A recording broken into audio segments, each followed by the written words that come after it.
Akbar, adalah P.O. Haryanto, sebuah armada bus angkutan umum yang mewajibkan seluruh krunya, baik pengemudi ataupun kondektur bus, untuk memberhentikan kendaraan setiap datangnya waktu sholat. Bagi kru yang melanggar, maka akan dikenakan sanksi, yaitu tidak mendapatkan gaji. Wah.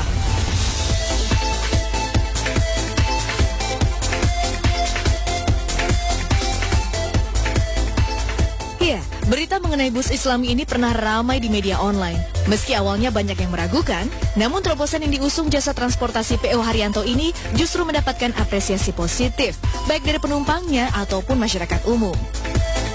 Kan kalau aku kan dari sana kan paling kalau dari Jakarta kan sore itu kan paling kan jam 5 kan dari sana kan nanti nyampe rumah makan kan bisa sholat. Kalau di musola itu kalau ada orang sholat juga ditungguin gitu. Tujuan utama diberlakukannya jam sholat pada bus P.O. Haryanto ini adalah memberikan kesempatan bagi para penumpang untuk melaksanakan sholat 5 waktu, terutama sholat subuh. Jika melanggar, kru tidak akan mendapat gaji untuk 1 kali perjalanan pulang pergi. Gaji itu pun akan dimasukkan ke kotak amal bagi yatim piatu. Jangan heran pula jika di badan bus bisa dijumpai tulisan sholawat Nabi. Ini dimaksudkan agar yang membaca menjadi ingat dan senantiasa bersolawat selama dalam perjalanan.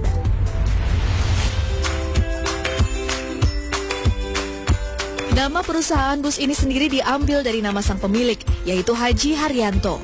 Pria kelahiran Kudus 56 tahun lalu ini memang dikenal sebagai salah satu pengusaha sukses di bidang otobus. Sosok purnawirawan ini merintis perusahaannya dari kecil, dimulai dari usaha angkutan kota di Tangerang. Di masa lalu, Haji Haryanto adalah seorang anak buruh.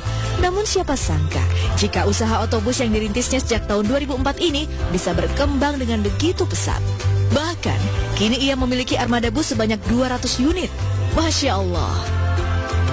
Saat ini bus-busnya melayani rute antar kota antar provinsi di berbagai wilayah Pulau Jawa dan Madura. Antara lain Jakarta, Bogor, Tangerang, Bekasi, Kudus, Pati, Solo, Madiun, Ponorogo, Karanganyar, dan juga Surabaya.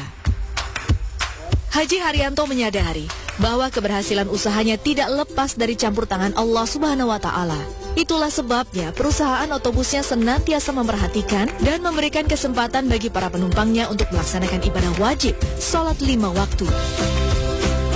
Kamu kasihan kalau gak masuk surga, karena kamu yang kamu ikut ini orang muslim, dan orang yang meyakini kepada Allah, dan orang yang meyakini bahwa Rasulullah itu utusan Allah.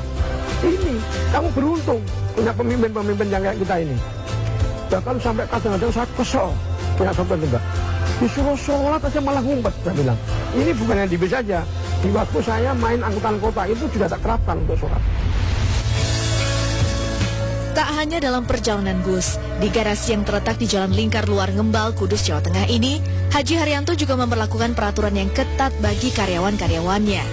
Ia mewajibkan semua karyawannya untuk sholat berjamaah di masjid yang sengaja ia bangun di dalam garasi. Tak heran jika sholat zuhur berjamaah di sini selalu ramai. Sebagai pemimpin, tentu saja Haji Haryanto tidak hanya memerintahkan anak buahnya untuk sholat, namun ia juga memberi contoh. 5 waktu dalam sehari, Haji Haryanto selalu melaksanakan sholat berjamaah di masjid ini.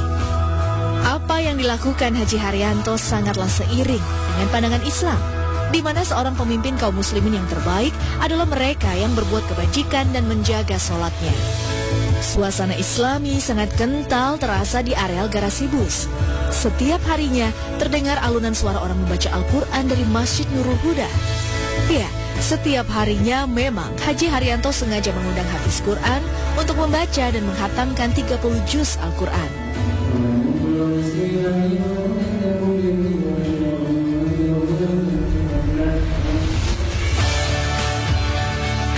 Haji Haryanto juga memiliki agenda rutin memberangkatkan karyawannya untuk beribadah haji atau umroh setiap tahunnya. Masya Allah. Menariknya, banyak di antara karyawannya adalah mantan orang-orang jalanan yang jauh dari kehidupan religi. Namun karena itulah, Haji Haryanto sengaja mempekerjakan mereka dan membimbing mereka agar memiliki kehidupan yang lebih baik. Di sini kan Pak Haji itu kan sistemnya kan harus dengan agama gitu. Karena Pak Haji juga dulu ya seperti itu, karena perubahan juga Nah kalau menurut saya Pak Haji, kalau misalnya ada karyawan atau kru yang belum sholat, pasti dibilang, ayo sholat, waktunya sholat. Gitu. Sebelum bekerja, sholat, berdoa untuk keselamatan kita masing-masing. Satu hal lagi yang bisa dicontoh dari perusahaan ini adalah kepeduliannya terhadap anak yatim piatu. Setidaknya mereka memiliki 2.000 anak yatim piatu yang disantuni setiap bulannya. Tiket penumpang pun disisihkan 2,5% khusus bagi anak yatim piatu. Begitu pula dengan gaji karyawan. Dan untuk gaji, semua karyawan diwajibkan untuk memberikan santunan pada anak yatim piatu.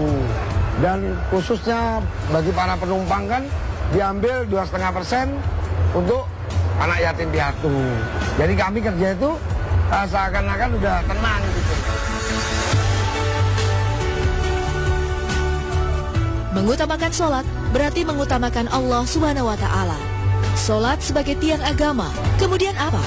Beliau bersabda, berbakti kepada kedua orang tua. Kemudian apa? Beliau bersabda, berjihad fi sabilillah. Hadis riwayat Muslim.